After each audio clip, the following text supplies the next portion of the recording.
Machi 14 mwaka 2022, Rais Samia Suluhu Hassan alimteua Humphrey Polepole kuwa balozi wa Tanzania nchini Malawi. Kabla ya uteuzi huo, Humphrey Polepole alikuwa mbunge wa bunge la kuteuliwa nchini Tanzania. Leo Baharia TV inakuletea baadhi ya hoja alizowahi kuzitoa Humphrey Polepole kuhusu ujenzi wa taifa la Jamhuri ya Muungano wa Tanzania pamoja na mchango wake muhimu kwa maendeleo ya taifa. Mwisho, Mheshimiwa Naibu Spika, ni kuhusu utawala bora na uwajibikaji. Mimi ningependa kusema ya kwamba wakati wa msiba wa hayati Magufuli, wale watu walikuwa wanalia sio kwa sababu Rais Magufuli ametangulia mbele ya haki. Mimi nasema hapana. Wale watu walikuwa wanalia kwa sababu Rais Magufuli na Mama Samia walikuwa na jambo lao na wananchi wale. Na wale wananchi walikuwa wanalia wakionyesha concern yao kama yale ambayo Rais Magufuli na Mama Samia waliwaahidi.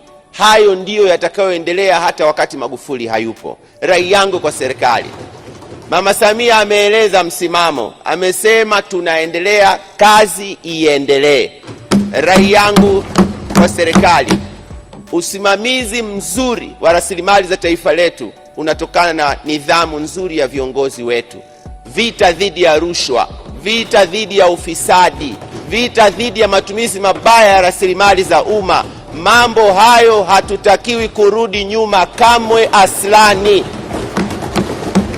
Kinyume na hapo, Watanzania wale walilia, watalia na baadhi yetu humu muda si mrefu, kwa sababu watasema tumewageuka. Rai yangu, tumsaidie mama yetu Samia Suluhu Hassan, Rais wa Jamhuri ya Muungano wa Tanzania, ili ile ndoto ambayo walituletea yeye na mzee Magufuli, tukawaamini tukawapenda, ikatimie chini ya uongozi wake katika kipindi hiki na kwa kadri ambavyo Mungu itampendeza na yeye mwenyewe. Kwa maana hiyo, na chama chetu cha Mapinduzi, umuhimu sana kuliko yote, nimefurahia sana Mheshimiwa Rais amesema kukumbuka kuzingatia haki za watu wetu na hasa wanyonge.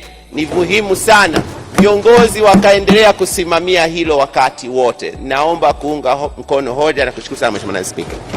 Katika uchumi mkubwa pia utaangalia mzunguko wa fedha. Wako watu wanapotosha wakati mwingine, lakini ukweli ni kwamba nikitoa kiashiria kimoja tu ya fedha zilizowekezwa katika mawakala wa benki kutoka mwaka 2013 mpaka mwaka 2019. Mwaka 2013 mzunguko wa fedha ambazo zimeziweka mle ndani zilikuwa bilioni 28 tu, lakini mwaka 2019 zimefika trilioni 5. Hili ni ongezeko kubwa kabisa. Mheshimiwa Mwenyekiti, napenda sasa nijielekeze katika ushauri. Rai yangu kwa serikali ni kwamba tufanye itakavyowezekana miradi ya uzalishaji wa nishati tuikamilishe kabla Magufuli hajaenda. Mheshimiwa Rais,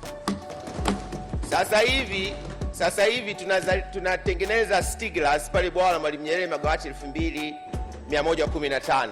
Hiyo inakwenda tayari, lakini kwenye hotuba ya Mheshimiwa Rais ameeleza miradi mingine karibia 10 ambayo itazalisha umeme na kuongeza uzalishaji wa umeme nchini kifani. Na kwa sababu tunazungumzia a competitive industrial economy, yani uchumi shindani wa viwanda, umeme ni kigezo muhimu sana cha kufanikiwa kwa viwanda nchini.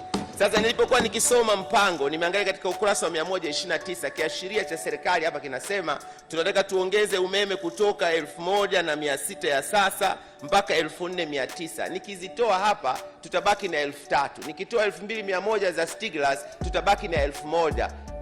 Jamani, Mheshimiwa Rais ameeleza hapa Ruhuji megawati 358, Rumakali megawati 222, Kikonge megawati 300, Mtwara gesi megawati 300, Kinyerezi 3 na 4 megawati 600 na 300 mtawalia, Somanga fungu kwa gesi megawati 330.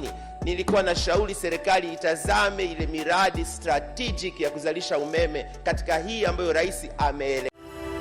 Asante kwa kuifuatilia Baharia TV. Usisahau kulike, kusubscribe, kucomment na kushare.